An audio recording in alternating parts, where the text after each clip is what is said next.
తెలంగాణ మాజీ ముఖ్యమంత్రి కల్వకుంట్ల చంద్రశేఖరరావు అమెరికా పర్యటనకు సిద్ధమవుతున్న సమయంలో అడ్డంకి ఎదురైంది. ఆయనకు అమెరికా రాయబార కార్యాలయం వీసా ఇవ్వకుండా తిరస్కరించింది. ఈ కారణంగా మే నెల చివర్లో జరగాల్సిన అమెరికా పర్యటనను ఆయన వాయిదా వేయాల్సి వచ్చింది.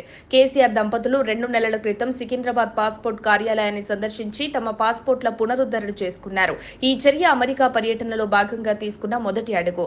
ఆయన మనవల్ల గ్రాడ్యుయేషన్ కార్యక్రమాల్లో పాల్గొనడం, అలాగే బీఆర్ఎస్ పార్టీ ఎన్ఆర్ఐ విభాగం ఏర్పాటు చేసిన సిల్వర్ జూబ్లీ వేడుకలకు హాజరయ్యే ఉద్దేశంతో వెళ్లాలని భావించారు. కేసీఆర్ తొలిగా నార్త్ కరోలినాలో కవిత కుమారుడి గ్రాడ్యుయేషన్ కు, తర్వాత న్యూయార్క్ లో కేటీఆర్ కొడుకు గ్రాడ్యుయేషన్ కు హాజరు కావాలని షెడ్యూల్ రూపొందించారు. జూన్ 1న డల్లాస్ లో జరగనున్న బీఆర్ఎస్ పార్టీ 25 ఏళ్ల వేడుకకు కూడా హాజరవుతారని భావించబడింది.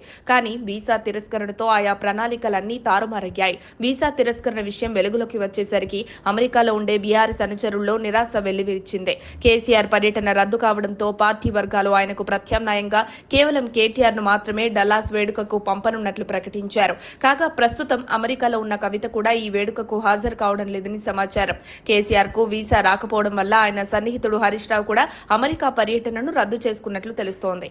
3 రోజుల క్రితం కేటీఆర్ హరీష్ రావును కలిసి ఈ వ్యవహారాలపై 2 గంటల పాటు కీలక చర్చ జరిపినట్టు సమాచారం.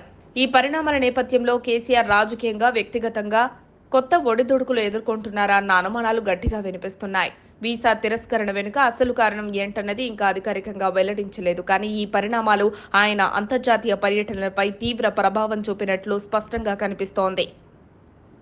మరిన్ని అప్డేట్స్ కోసం మా కాయ్ టీవీని సబ్స్క్రైబ్ చేసుకోండి. మా వీడియో కనుక మీకు నచ్చినట్లయితే లైక్ చేయండి, షేర్ చేయండి.